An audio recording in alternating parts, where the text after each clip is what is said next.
Hello students, कैसे हैं आप सभी लोग। मैं हूं Pooja Singh and welcome back to my channel accounting master class and this is the second lecture. ये मेरा दूसरा लेक्चर है हमारी इस सीरीज का, जिसमें हम लोग क्लास 12 का इकोनॉमिक्स का प्रीवियस ईयर का क्वेश्चन पेपर 2023 का क्वेश्चन पेपर हम लोग डिस्कस कर रहे हैं।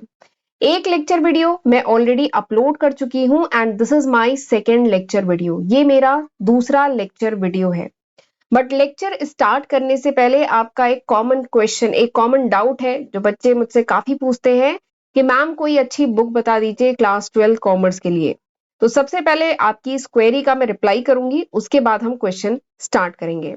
ठीक है, तो मेरी ये नजर में ओसवाल गुरुकुल की ये बुक है, सीबीएसई की लास्ट 10 ईयर की सॉल्व क्वेश्चन पेपर की बुक। ये काफी अच्छी है और 2024 में जो बच्चे बोर्ड एग्जाम अटेम्प्ट करने वाले हैं उनके लिए काफी अच्छी बुक है and it is as per the latest syllabus.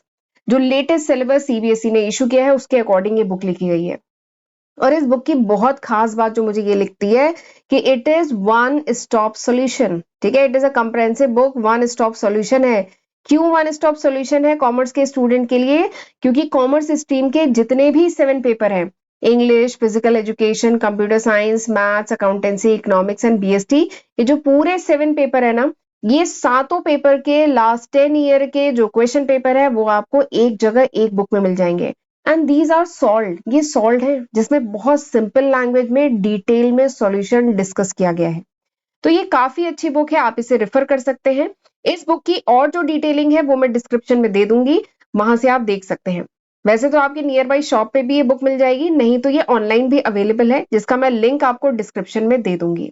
And इस बुक का कंटेंट, ये मैंने इंडेक्स आपके साथ शेयर कर रही हूँ। इस बुक का कंटेंट आप देख सकते हैं। देखिए, इंग्लिश के लास्ट 10 ईयर के क्वेश्चन पेपर, ऐसी physical education, computer science, mathematics, accountancy, economics and BST. तो बहुत डिटेल में, ये काफी मोटी बुक है क्योंकि पूरे 7 सब्जेक्ट के लास्ट 10 ईयर के क्वेश्चन पेपर का सोल्यूशन डिस्कस करना, तो ये कम से कम 1200-1300 पन्नों की बुक है और काफी अच्छी बुक है। मैंने इसके देखा कि मतलब सॉल्यूशन बहुत अच्छे से डिटेल में डिस्कस किया है, इसीलिए अपनी ऑफलाइन क्लास में मैं इसी से क्वेश्चन पेपर डिस्कस कर रही हूँ बच्चों के साथ।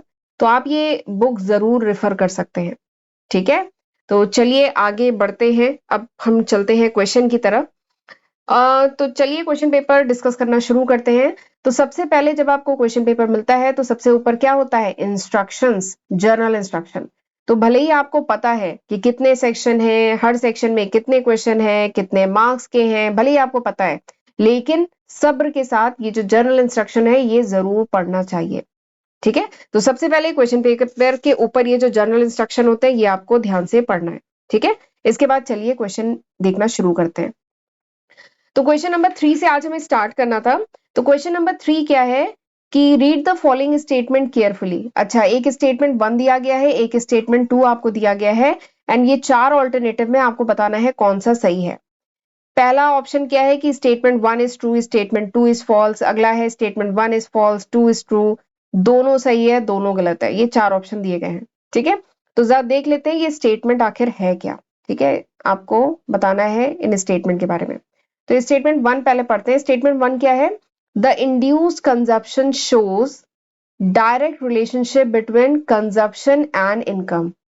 स्टेटमेंट 1 क्या है कि इंड्यूस कंजप्शन जो है वो क्या शो करता है? इंड्यूस कंजप्शन शो करता है कि डायरेक्ट रिलेशनशिप है किसके बीच में? कंजप्शन एंड इनकम के बीच में डायरेक्ट रिलेशनशिप है, इंड्यूस कंजप्शन शो करता है। ये स्टेटमेंट 1 है। स्टेटमेंट 2 क्या कहता है? स्टेटमेंट 2 कहता है कि with a certain increase in income induce consumption also increase.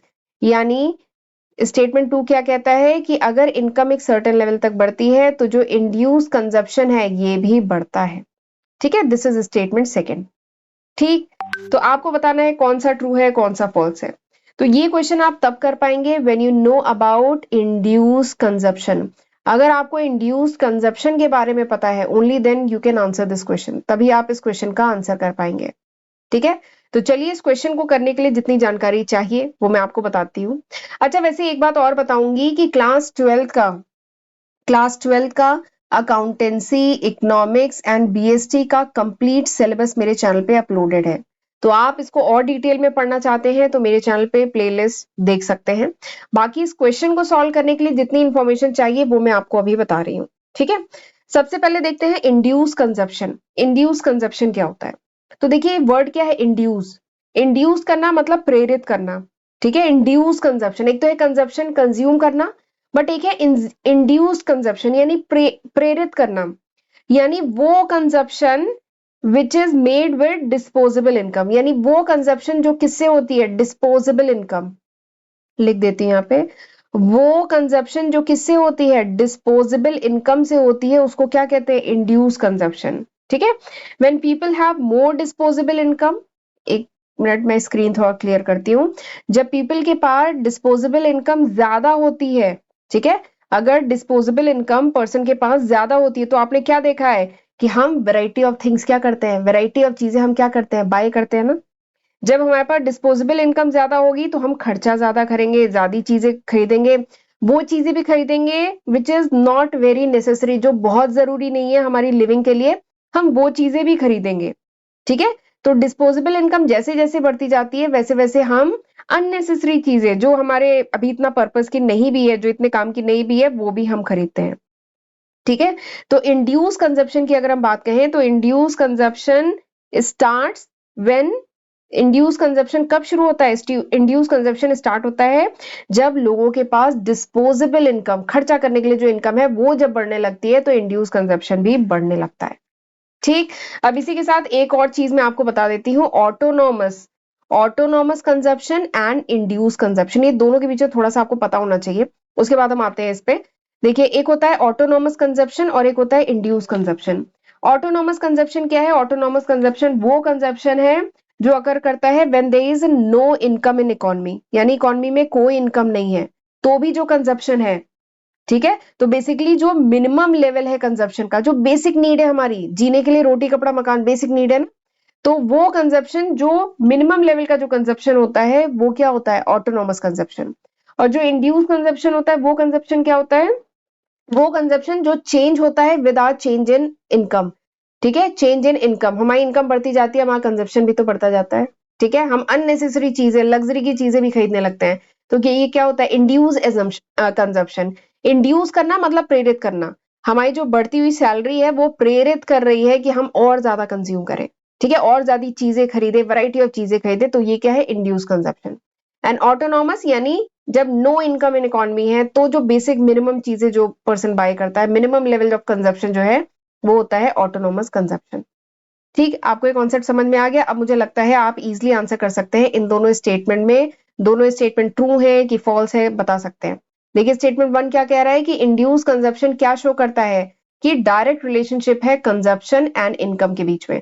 तो ये बात एकदम सही है कि क्योंकि इंड्यूस मतलब प्रेरित करना, तो ये जो इंड्यूस कंजप्शन है ये प्रेरित, ये बताता है कि कंजप्शन और इनकम के बीच में डायरेक्ट रिलेशनशिप है। जैसे जैसे इनकम बढ़ेगी कंजप्शन बढ़ेगा। ठीक है, हमारी इनकम बढ़ती जाती है, हम और चीजें बाय करते जाते हैं ना। ठीक है, तो ये तो सही है। स्टेटमेंट 2 क्या कहता है, with a certain increase in income, यानी एक लेवल तक जब इनकम इंक्रीज करती है, इंड्यूस कंजप्शन ऑल्सो इंक्रीज, तो ये भी बात सही है। हमारी जब इनकम बढ़ती है सर्टेन लेवल तक तब हमारा कंजप्शन, जो इंड्यूस कंजप्शन है वो भी बढ़ता है।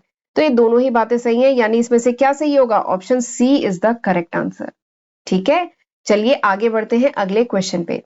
अगला क्वेश्चन क्या है, miss Iqra Ansari, a teacher, एक टीचर है, इनका नाम है miss Iqra Ansari, and she was explaining in her class about various types of deposit. ये अपनी क्लास में बहुत टाइप के जो डिपॉजिट है उनके बारे में एक्सप्लेन कर रही थी। ठीक है, डिपॉजिट विद कॉमर्शियल बैंक। तब उन्होंने कोट किया कि these deposits form a part of M1 measure of money supply and are payable on demand by commercial bank. ठीक है, तो ये जो टीचर है इकरा अंसारी, ये डिपॉजिट्स के बारे में पढ़ा रही थी और इन्होंने एक बात कही इस डिपॉजिट के बारे में कि ये जो डिपॉजिट है ये M1 जो मेजर है मनी सप्लाई का, इसका पार्ट होता है, and this is payable on demand by commercial bank. ठीक, तो आपको आइडेंटिफाई करना है कि किस टाइप के डिपॉजिट की बात ये टीचर कर रही हैं। क्या ये डिमांड डिपॉजिट की बात कर रही हैं, टाइम डिपॉजिट की बात कर रही हैं, कि पोस्ट ऑफिस डिपॉजिट की बात कर रही हैं। ठीक है, ये आपको बताना है, और ये 4 ऑप्शन है, ये आपको बताना है कि इन 4 ऑप्शन में क्या सही है। ठीक है, क्वेश्चन समझ में आ गया। बट अब ये बात है कि ये क्वेश्चन आप तब कर पाएंगे जब आपको जो एग्रीगेट्स है, मॉनेटरी एग्रीगेट्स हैं मनी सप्लाई के, मॉनेटरी मॉनेटरी एग्रीगेट्स जो है मनी सप्लाई के, एग्रीगेट एग्रीगेट है मनी सप्लाई के, वो अगर पता है तभी आप इसका आंसर कर पाएंगे। वैसे आपको डिटेल में देखना है तो आप मेरे चैनल पे मैंने ये टॉपिक कवर किया है बहुत डिटेल में, बट यहाँ चलिए इस क्वेश्चन को सॉल्व करने के लिए जितनी इन्फॉर्मेशन चाहिए वो मैं आपको बताती हूँ। तो सबसे पहले तो आपको बताती हूँ मनी सप्लाई क्या है। मनी सप्लाई तो समझ रहे हैं ना, मनी सप्लाई के मेजर्स हैं, मनी सप्लाई के मेजर हैं M1 M2, ये उससे रिलेटेड है। सबसे पहले तो समझते हैं मनी सप्लाई क्या है। तो money supply is the total amount of money. Money supply क्या है? टोटल अमाउंट ऑफ मनी जो यूज करता है general public at a given point in time. ठीक है, total amount of money, money supply क्या है? टोटल अमाउंट ऑफ मनी जो जनरल पब्लिक यूज करता है गिवन अमाउंट ऑफ टाइम में, एक पर्टिकुलर टाइम पे, that is called money supply. और ये जो मनी सप्लाई है इसके कुछ मेजर्स हैं। कौन कौन से? M0, M1, M2, M3, ये कुछ मेजर्स है मनी सप्लाई के। ठीक है, जिसमें ये सारे ही मेजर मैं बहुत डिटेल में अपने चैनल पे एक सेपरेट वीडियो में डिस्कस कर चुकी हूँ। बस मैं शॉर्ट में इनके बारे में बताती हूँ। M0 क्या है? M0 को कहा जाता है हाई पावर्ड मनी। M0 क्या है? M0 is high powered money. ठीक है, इस क्वेश्चन में M1 की बात हो रही है, तो आपको M1 पता होना चाहिए कि M1 क्या है। एक बार स्क्रीन को क्लियर करती हूँ, M1 क्या है ये पता होना चाहिए क्योंकि इस क्वेश्चन में M1 की बात हो रही है। देखिए M1 की, ठीक है, तो M1 क्या है? M1 को कहा जाता है नैरो मनी। M1 क्या है? M1 को कहा जाता है नैरो मनी। ठीक है, एंड M1 है क्या? M1 is money in circulation. M1 का मैं फॉर्मूला लिखती हूँ, M1 is money in circulation, money in circulation plus, बताइए, प्लस यहीं से आपका आंसर मिलेगा। मनी इन M1 क्या है? M1 is money in circulation plus demand deposit, demand deposit. M1 is money in circulation plus demand deposit in banking system, plus अगर कुछ additional deposit है विद RBI। ठीक है, तो this is the formula of M1। ठीक है, तो ये जो टीचर थी M1 की बात कर, ये डिपॉजिट की बात कर रही थी, और ये डिपॉजिट किसका पार्ट है? M1 का। तो M1 में अगर हम डिपॉजिट की बात करें तो M1 में कौन सा डिपॉजिट आता है? Demand deposit. ठीक है, तो यहाँ पे आंसर क्या होगा? Demand deposit. और अगर टाइम डिपॉजिट की बात करें तो टाइम डिपॉजिट M3 में आता है। ठीक है, वैसे M3 M4 अगर आपको देखना है तो मेरा वीडियो देख सकते हैं। M3 में आता है आपका टाइम डिपॉजिट, टाइम डिपॉजिट आता है M3 में, और ये जो पोस्ट ऑफिस डिपॉजिट है ये आता है M2 में। ठीक है, और डिमांड डिपॉजिट किस में आता है? M1 में आता है। ठीक है, तो टीचर M1 बताई थी ना कि ये M1 का पार्ट है, तो दैट इज डिमांड डिपॉजिट। तो अब आप समझ गए होंगे आंसर क्या है। Option A is the correct answer. ठीक है, तो इस तरीके से इसका आंसर किया जाएगा। इवन ये पूरा ही टॉपिक काफी इंपॉर्टेंट है, तो आप देख रहे हैं किस तरीके से घुमा के क्वेश्चन पूछे जाते हैं। बट अगर आपका बेसिक क्लियर है, आपको मनी सप्लाई पता है, मेजर्स ऑफ मनी सप्लाई पता है, M1 M2 M3 इनका कॉन्सेप्ट अच्छे से पता है, तो चाहे जैसे भी पूछा जाए ना, you can very easily answer. ठीक है, तो चलिए आज के लेक्चर में हम यहीं तक रखते हैं। अगले लेक्चर में अब हम आगे के क्वेश्चन डिस्कस करेंगे, राइट। तो चलिए आज का लेक्चर मैं यहीं पे वाइंड अप करती हूँ। तब तक अपना ध्यान रखिएगा, मिलेंगे अगले लेक्चर में, तब तक अपना ध्यान रखिएगा। God bless you.